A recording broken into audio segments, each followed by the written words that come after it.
Hey guys, welcome back to the channel.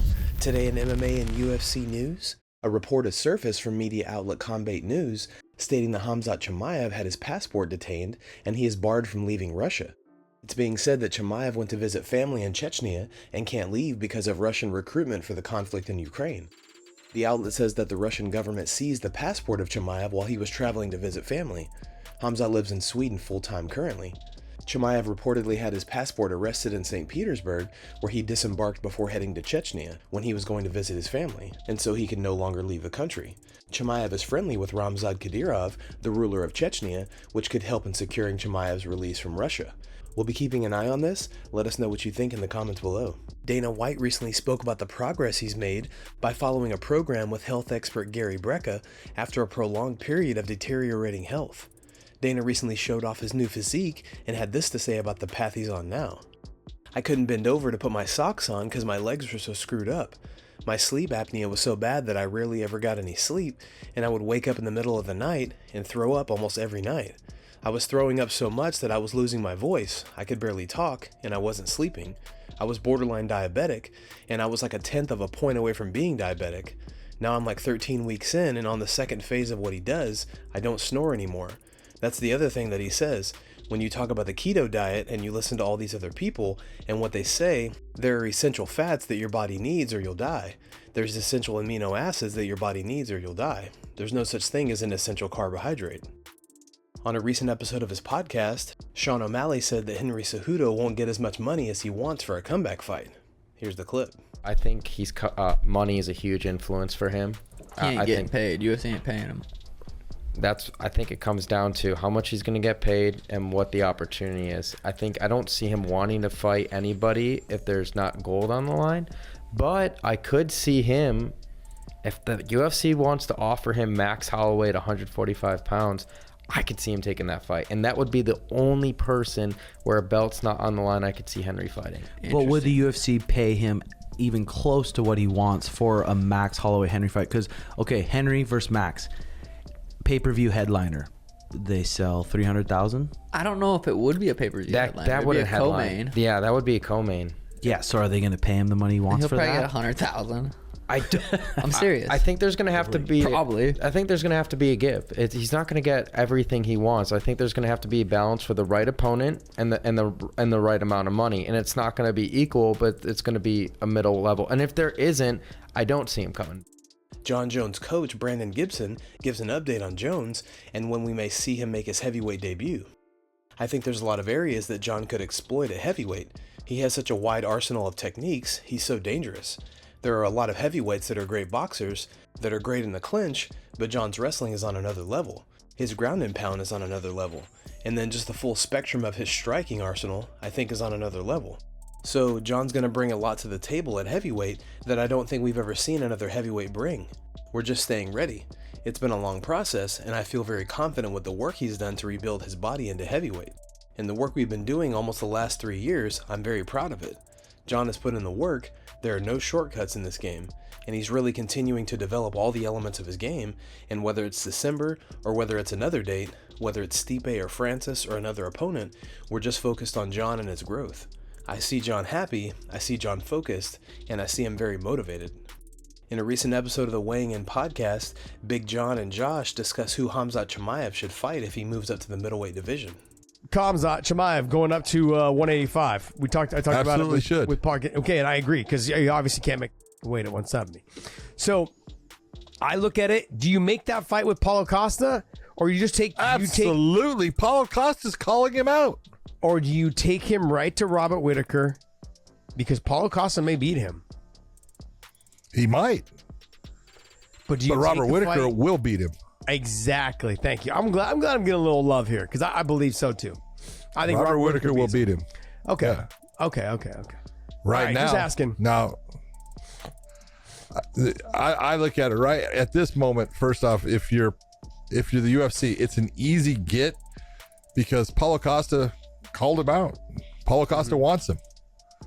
Oh, sure, yeah. I'll sign that fight. That's an interesting fight. It's a fight I can sell. It's a good fight. Paulo Costa has gone against good wrestlers and done very well.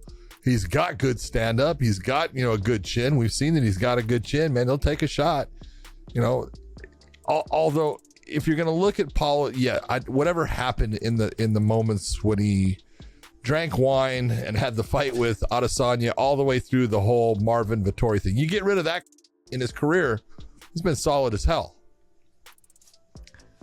Do I think that he's got a good chance of beating Khamzat? He's got a good chance of beating Khamzat. Do you think Khamzat can take him down? Sure. Absolutely he can. Can he hold him down? That I don't know. In a recent live stream on her YouTube channel, Ronda Rousey says UFC fans are like bandwagon members. WWE fans care more about the wrestlers than the UFC fans care about the fighters. UFC fans have much less respect for their veterans and the legends of the sport than WWE fans do. A lot of UFC fans are kind of like bandwagon fans in that way. It's like the second you're not on top, you're dead to them. Whereas WWE fans are like, this is that guy that, did this 20 years ago, and they're still really excited about that. Speaking ahead of his fight with TJ Dillashaw, Aljamain Sterling believes Dillashaw is still using PEDs. Here's the clip. I like to raise the stakes a bit. I don't really like to bet money, but I'm kind of betting my paycheck. And I have thought about it. And at the end of the day, I can't control that. That's something I can neither dictate, control, predict. If I had to make a prediction, I would say there's definitely no doubt in my mind that guy is fighting some type of doctor or little microdosing or whatever. However, I guarantee you he's finding some type of way to get an edge once again, as he's done his entire UFC career. So, I already make peace with it.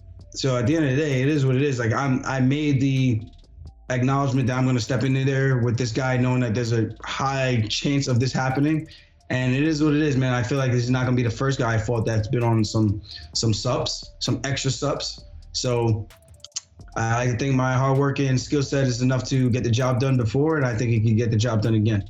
Bo Nickal recently joined Ariel Helwani and spoke about why he believes he can beat Khamzat Chimaev. I know that he's not committed like I am. He's not willing to do the things that I'm willing to do. And yeah, he's talented. Yeah, he has skills. But if that's how you approach the sport, that's how you treat it, we're on different levels. And people will act like I'm talking crazy because I say like I'm ready to go, Chimaev, let's get it. But reality is, this dude won 3 national titles in Sweden and then came into MMA and has 10 fights. Bro, I've been competing since I was 5. Like I had 120 plus NCAA wrestling matches. I won a U23 world championship. Like I'm coming with 10 times the experience that you have. So, when people say like, oh, you're not ready, stay in your lane, like y'all don't know what the hell you're talking about. So you'll see what happens. Beneil Dariush spoke to Helen Yee about the upcoming clash between Charles Oliveira and Islam Makhachev in just over 2 weeks' time. Here's what Dariush had to say. Only a couple weeks away now, you're fighting Gamrot and also confirmed as a backup, right, for that main event, the title fight? That's right. I'm supposed to be fighting. I got Gamrot, possibly might be fighting one of the people who are fighting for the championship. So Islam or Charles, if something happens. So it's a weird fight where I got to be ready for 5 rounds, but I'm actually fighting 3 rounds. Just excited. Whatever ends up happening is exciting. Gamrot, he's such a great fighter, so I'm excited to face somebody like that who, in my opinion, is probably top 5. I think he's easily top 5, actually. And then, if not, I get to face the other top dogs in the division. So either way, it's a win for me. But with that being said, with you being the official backup for that title fight, Khabib did tweet a couple weeks ago that he doesn't think that Charles Oliveira will show up. What do you make of that? I think, these guys have been in this for too long because everybody's playing games. Sometimes you just gotta, chill out. The fight's happening. Relax. Take your time, and let it play out the way it's supposed to. Let's stop with these games, man. Like Charles goes out there and dies every time he fights. Like he's like kill or be killed.